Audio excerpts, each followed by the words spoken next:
Thriller 2 is somehow better. So yay for you. I love it. Okay, what we're going to do today is 12 questions with Jordan Peterson to celebrate 12 more rules. Are you ready? Because everybody always celebrates more rules. Pardon? Everybody always celebrates more rules. I love rules because then I get to break those rules, just like you talked about with the Harry Potter characters, which we're going to get into. In my last book, in Beyond Order, I talked a fair bit about Harry Potter. And a lot of the people who like to take pot shots at me took pot shots at that because, you know, I don't know, they think Harry Potter's beneath their notice or something. But, you know, I kind of noticed that J.K. Rowling made several $1 billion building the biggest entertainment enterprise of the decade and rose herself from, you know, single mother status, unemployed single mother status to richer than the Queen, and then occupied every movie screen for like 10 years. Maybe something's going on there. Well, these complex characters, they play out mythology, you know, and so if religion disappears in the culture in general, it pops up in our stories instantly, and that's exactly what's happened in the Marvel universe. And what happened? I mean, with you Harry? even have Thor, for God's sake. Thor is a god. It's not even subtle. You can't get rid of these stories. They come back no matter what you do. These stories come back. So what was J.K. Rowling doing with Harry Potter? Well, it's the battle between good and evil. I mean, Voldemort is Satan for all intents and purposes. So it's the battle between good and evil. I mean, the second volume in particular is St. George and the Dragon. It's Bilbo and the Dragon. Harry fights a giant snake that's under the castle. It's the same story as The Lord of the Rings. And that's the same story as what's the original story? Hobbit? Yeah, but far before that, the oldest story we have of that sort is a Mesopotamian creation myth where a god named Marduk attacks a giant dragon named Tiamat. And that's one of the oldest religious tracts that we have. It's symbolic of humanity, right? The human being goes out there and encounters the terrible unknown, often in reptilian form. And that terrible unknown, well, that's why that terrible unknown is often evil itself. And so in Christianity, you get this weird intermingling, for example, of the snake in the Garden of Eden with Satan. It's not obvious why there should be a connection. Snake, Satan. It's like, well, what's the worst snake? It's not a snake. It's snakes as such. Well, it's not snakes as such. It's predators as such. Reptilian predators. Wait a minute. It's not reptilian predators as such. It's enemies. It's human enemies. It's the enemy in our own soul. That's the progression of the thought.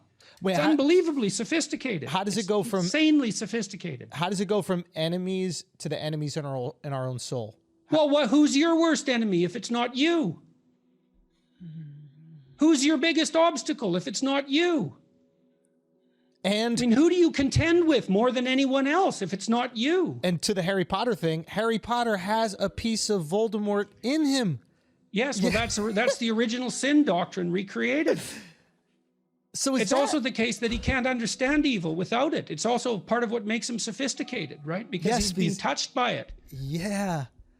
So is that what we got to do? Is just copy the Bible? Like we don't have a choice. Wait, what do you mean by that?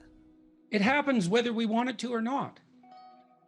I mean, the Bible aggregated itself over centuries, right? I mean, no human being directly oriented that. It's not something that could happen over thousands and thousands of years. This is just the greatest hits.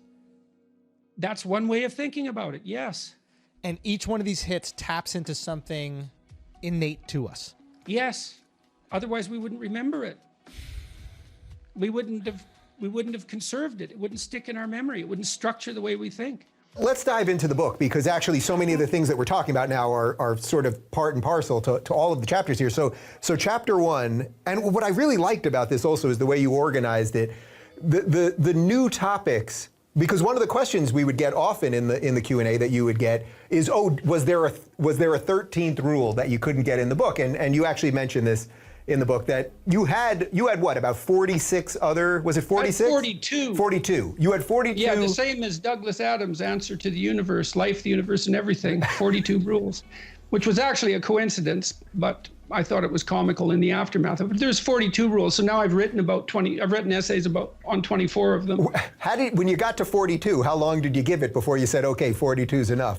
Because I know you're pretty methodical. I just did it in an afternoon, the original list of rules. I was playing on Quora. I I wrote about 40 answers for Quora, something like that, and I really haven't partaken in that forum for a long time now. I was investigating it, and some kid had asked, what do you need to know in order to lead a good life, or what's most important to know, something like that. And I thought, well, I'll take a crack at answering this. And I made this list of 42 rules, and it got very popular on Quora, much more popular. Typical Pareto distribution, like that one answer got more views than all of my other answers put together. And so I thought that was kind of interesting. I had touched something for some reason. And out of that, when I was asked by an agent who contacted me, Sally Harding, of Cook Agency, she asked me if I was interested in writing something more popular, and I knew that those rules had found an audience, so that seemed to me to be a place to dive in. So anyways, I've only written about 24 of them. In the two books, I have them both here. You can see how they're structured. Yeah, it's beautiful. One's white and the other's black. They make a match set. You can read each of them independently, and one concentrates, the first one, An Antidote to Chaos, 12 Rules for Life, An Antidote to Chaos, does concentrate on the consequences of excess uncertainty. And the second book concentrates more on an excess of order. Both of those are fundamental existential dangers as far as I'm concerned. And in this universe of value, in the world of value, there are two major domains, and one domain is the domain of order, and you can technically define it. The domain of order is where you find yourself when what you're doing produces the results you want. And that's a really tight formulation, because it gives you a particular idea of what a place and time is. The place and time you occupy is, at any given moment, is the place and time that's defined by your current goal. And you have a map of value that guides you through the actions that are necessary in that domain. And if the result is what you want, which brings motivation and emotion into the picture, then, well, you get what you need or want, but you also validate your theory of existence, because it's good enough to produce the results that you desire. And given that you're fallible and that you don't know everything, you have to use proximal truths. And so something is, it's a pragmatic, it's a form of philosophical pragmatism. If you make a bridge and it stands up, then you know how to make a bridge. Why? Because the bridge stood up. Now, maybe you overbuilt it. You could have built it more elegantly, but it's sufficiently true so that the bridge functions. And